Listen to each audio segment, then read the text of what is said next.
Welcome to Reagan's School Help AP. Today we're doing human geography, specifically, as you can see on the beautiful chalkboard, Unit 3, Cultural Patterns, Part 1. And in the review book that at least my class is being given in class, this can be found on page 65 through page 89. I'll be using a very certain review book. I might do a video on what's going on in this book, so if you have this book, it's following a completely different book. But either way, it's all human geography. This is my first video. Please. I'm filming this in my room. But let's go. So the first thing we're going to talk about is what culture is. And when you talk about culture, you have to understand that there's two types of culture. There's the cultural landscape. When you describe cultural landscape, it's like if someone got out with their here's a little stick figure guy. And we have our friend, the tree, gives us air, pretty good friend of ours. And our friend, Mr. Stickman, comes with an axe and cuts down the tree.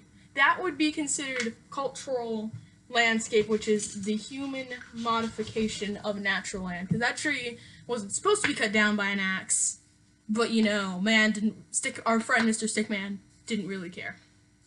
So we have cultural geography, which is like when the land transforms, and then there's cultural ecology, which is like a combination of the two. It's like if the landscape and our friend geography, I know my handwriting isn't beautiful, came together on an agreement.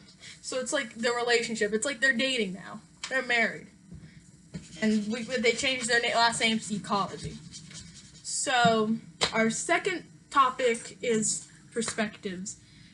And there's 4 really different perspectives on how you can view cultural processes. It's like a timeline.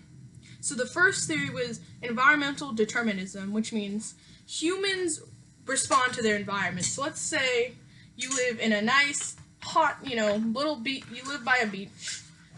And that's right, you gotta pretend this is you. I don't care if it's you or not, this is you now. And that means you're gonna be lazy, you're just gonna be chilling all day on the beach, surfing the waves, all because you live in that hot place. And if you live in like a big, huge city, it means you're gonna be, really hardworking and all of that. It's like wherever you live determines who you are as a person.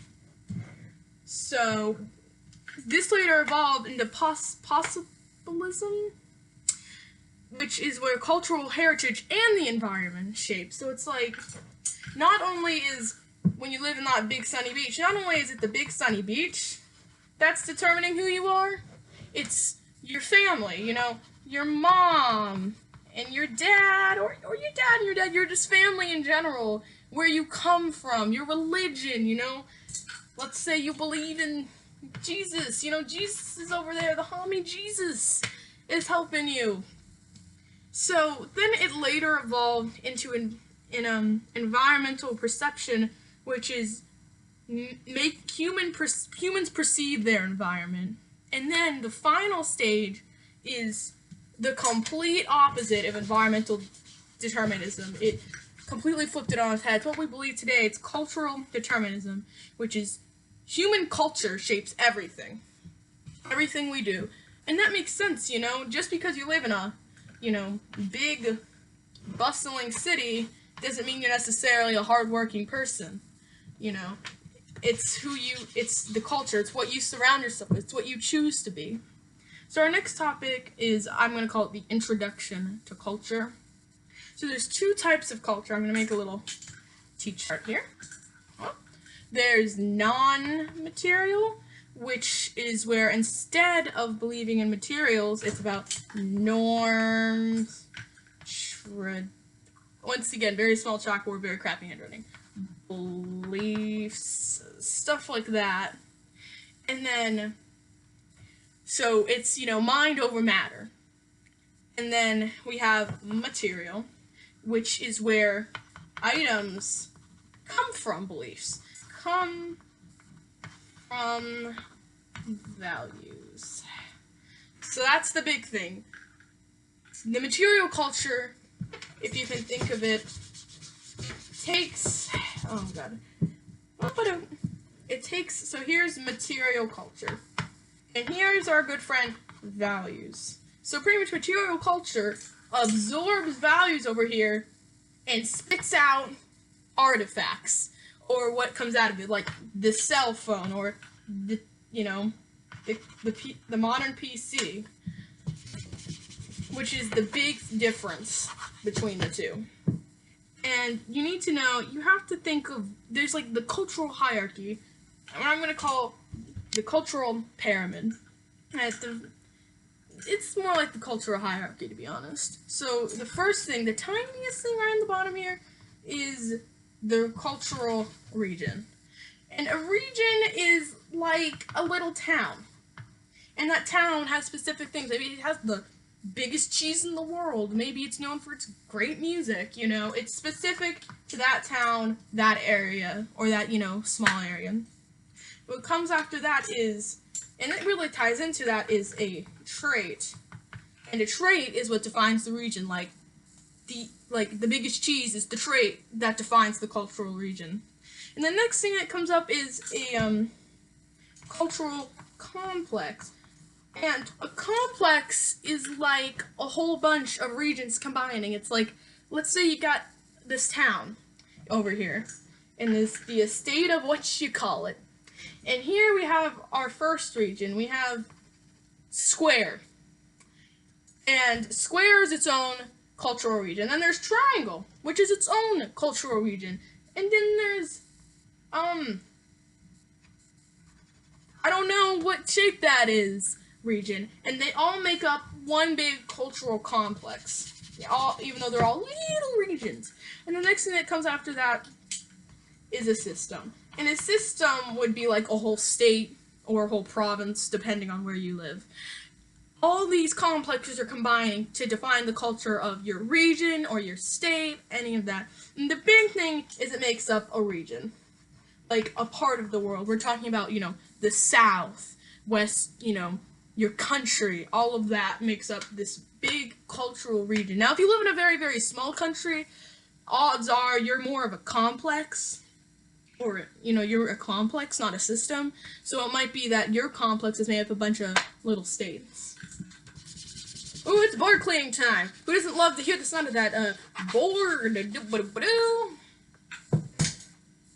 So then, our next topic is going to be the hearths and the cultural hearths and cultural diffusion. And the hearths, you just kind of got to remember, we have our good friend Southwest Asia, which is a hearth of a lot of things. Southwest Asia is the bomb. We should all appreciate Southwest Asia. And then our next thing, we have East Asia. You know, Asia itself is, you know, doing pretty good. Oh, that's a terrible eye. Oh, my lord. That's not much better, but, you know, better. So the next hearth we have, and then, we have North Africa.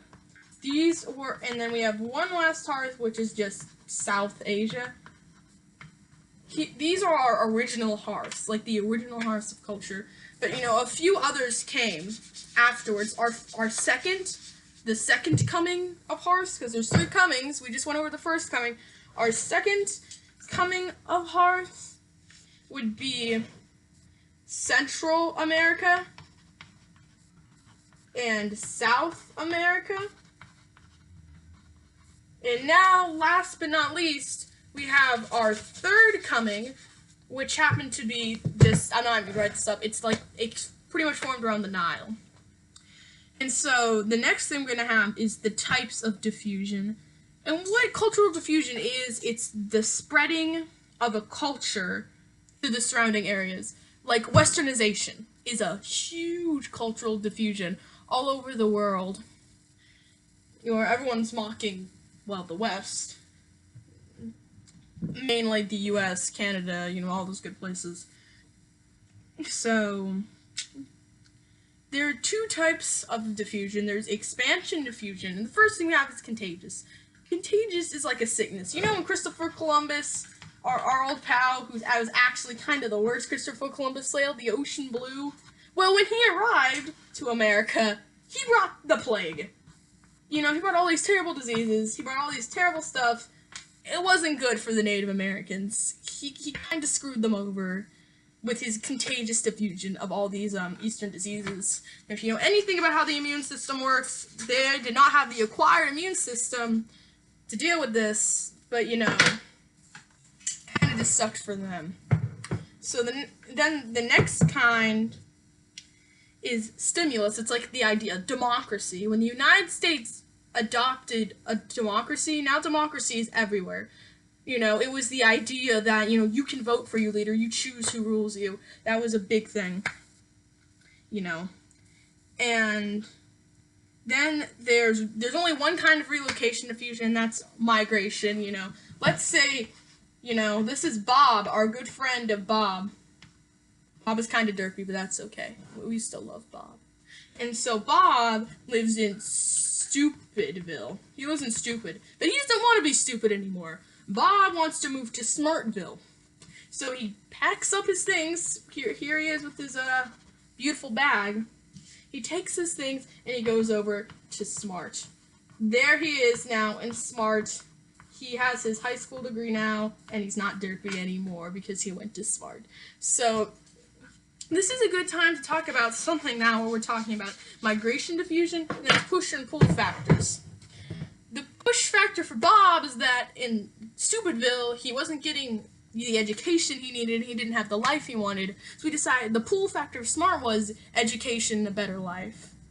So, you know, we're kind of tying that in. And the last topic for part 1 of this video is I don't know how to pronounce it, but it's acculation. And what happens is we have our little small culture over here. We're going to call it culture poop. I have an 8-year-old sister. She's getting to me. So it's pretty small. But we have this huge culture bay over here. And so a little bit of culture bay comes over to culture poop. You know? And this is small. It just adopts a little tiny thing. But eventually this becomes assimilation. When bay comes, just swallows this thing whole. Poop doesn't exist anymore. Poop culture doesn't exist anymore. Bay, the much bigger culture came and it took it up. Now, there is a neutral. And this neutral happens to be you can't have the exchange of traits, translocation. Oh my god, I'm so bad at pronouncing things. Let's say you have culture P over here, and they're known for their plus signs. And you got culture C, and they're known for their negative signs. P gets a negative, and C gets a plus. Thank you for watching, and make sure to tune in next time. Have a good day.